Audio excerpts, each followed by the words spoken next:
आइए हम फिर से परमेश्वर पिता का धन्यवाद करता हूँ कि खुदावन ने फिर से मुझे जीवितों के बीच में जिंदा रख के इस समय इस YouTube चैनल के माध्यम से आप लोगों से बात करने के लिए एक और अवसर दिया है, एक और मौका दिया है। इसलिए मैं उस खुदावन का धन्यवाद करता हूँ, उस परमेश्वर का शुक्रगुजार हूँ।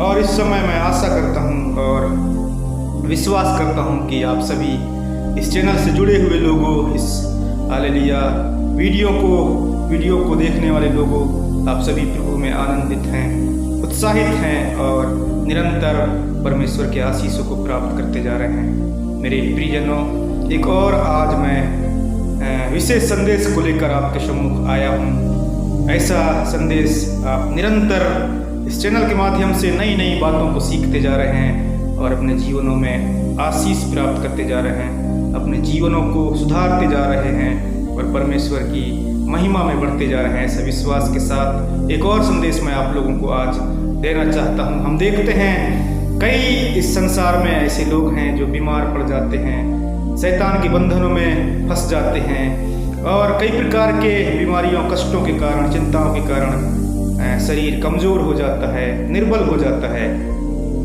मेरे प्रियो, आज मैं ऐसे लोगों के लिए संदेश देने जा रहा हूँ। ऐसे लोगों को आज मैं उत्साहित करने जा रहा हूँ इस चैनल के माध्यम से कि ऐसे लोग नया बल कैसे प्राप्त करें। हालेलुया। संदेश आज का यही है कि नया बल हम कैसे प्राप्त कर सकते हैं। हालेलुया। मेरे परमेश्वर के प्रिय लोगों, आज आप इस वचन को ध्यान से सुनिए, अपने जीवन में लागू कीजिए। इस चैनल को लाइक और सब्सक्राइब कीजिए, शेयर कीजिए। परमेश्वर आपके जीवन में बरकत और आशीष देने के लिए तैयार है। और मैं आप लोगों से रिक्वेस्ट करता हूं, अगर किसी को कोई समस्या है, कोई प्रॉब्लम है जिससे आप छुटकारा नहीं प्राप्त कर पा रहे हैं, इस चैनल पर आप अपना रिक्वेस्ट भेजें, प्रार्थना रिक्वेस्ट भेजें, आपके लिए प्रार्थना किया जाएगा। कई लोगों के लिए इस चैनल से प्रार्थना किया जाता है। कई लोग चंगाई को प्राप्त करते हैं, कई लोग महसूस करते हैं परमेश्वर को। तो आप भी, अगर आपके पास ऐसा कोई समस्या है, तो आप इस चैनल के द्वारा प्रार्थना करा सकते हैं, अपने जीवन में आशीषों को प्राप्त कर सकते हैं। मेरे प्रियो, आज मैं आपको इस चैनल के माध्यम से एक संदेश के साथ उत्साहित करना चाहता हूँ कि निर्बल व्यक्ति, निर्बल लोग, जो समस्या में फंसे हुए लोग हैं, जिसके शरीर कमजोर हो गए हैं, वो नया बल कैसे प्राप्त कर सकते हैं। हालेलुया। आज के मनन के लिए मैं आपके लिए पढ़ना चाहूँगा यशायाह की किताब, उसका 40 अध्याय, उसका 31 वचन में ऐसा लिखा है, परंतु जो यहोवा की वाट जोहते हैं वे नया बल प्राप्त करते जाएंगे, वे उकाबों की नाई उड़ेंगे, वे दौड़ेंगे और श्रमित ना होंगे, चलेंगे और थकित ना होंगे। Hallelujah, hallelujah.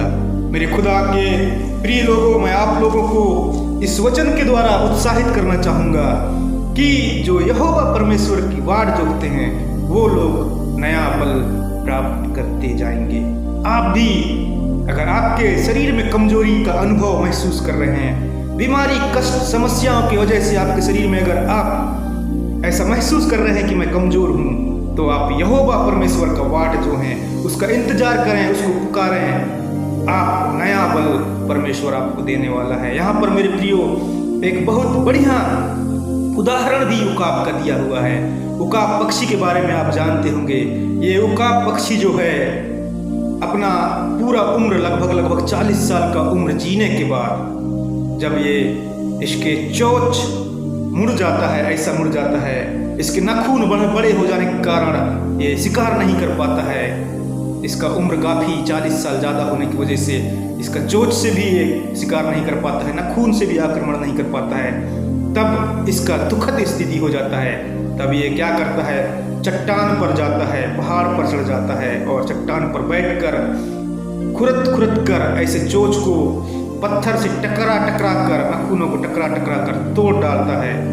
लगभग 6 महीना तक ये कठिन, बिना भोजन किए, दुख की अवस्था में खून निकलता है चोंच से, नाखूनों से खून निकलता है। ऐसे कठिन समस्या, कठिन परेशानी में रहकर उस समस्याओं का फेस करते हुए, सामना करते हुए जब ये पूरा तोड़ देता है, 6 महीना भूखे प्यासे रहता है, उसके बाद धीरे धीरे 6 महीना के अंदर अंदर ये इसका नया चोंच आ जाता है, नया नखून आ जाते हैं। ये फिर से जो नया सामर्थ्य होता है, नया बल होता है, जिसको प्राप्त करके फिर से आसमानों को चीरता हुआ उड़ना शुरू कर देता है। मेरे प्रियजनों, ऐसे ही यहाँ पर जो यहोवा परमेश्वर की वाट जोहते हैं, हो सकता है इस उकाब से भी ज़्यादा खराब परिस्थिति इनका हो गया होगा, लेकिन यहाँ पर यहोवा परमेश्वर का वचन हम लोगों को बताता है कि जो उसकी वाट जोहते हैं उनको वो नया बल देता है। ऐसे उकाब का उदाहरण देकर यहाँ पर समझाया गया है। उकाब की स्थिति भी बहुत खतरनाक होती है, दुखदायी होती है, लेकिन जब वो फिर से नया बल प्राप्त करता है तो फिर से जवानी की अवस्था में आकर फिर से उसका शुरुआत, फिर से वही 40 साल की उम्र फिर जीता है। ऐसा इसका जीवन है। ऐसे ही जो यहोवा परमेश्वर की वाट जोहते हैं उनका भी लाइफ में होता है, उनको भी नया सामर्थ्य मिलता है, नया बल मिलता है। तो मेरे प्रियो, अगर आप ऐसा नया बल प्राप्त करना चाहते हैं तो यहोवा परमेश्वर की वाट जो है उसको पुकारें और अपने जीवन में नया बल प्राप्त करें, नया सामर्थ्य प्राप्त करें और प्रभु के आशीषों में बढ़ते जाएं। तो आशा करता हूँ कि आज आपने परमेश्वर के वचन को समझ पाए हैं, अपने जीवन में लागू करने के लिए मैं आप लोगों से प्रार्थना करता हूँ, आप लोगों से अनुग्रह करता हूँ कि आप प्रभु के वचनों में बढ़ते जाएं, अपने जीवन में लागू करते जाएं।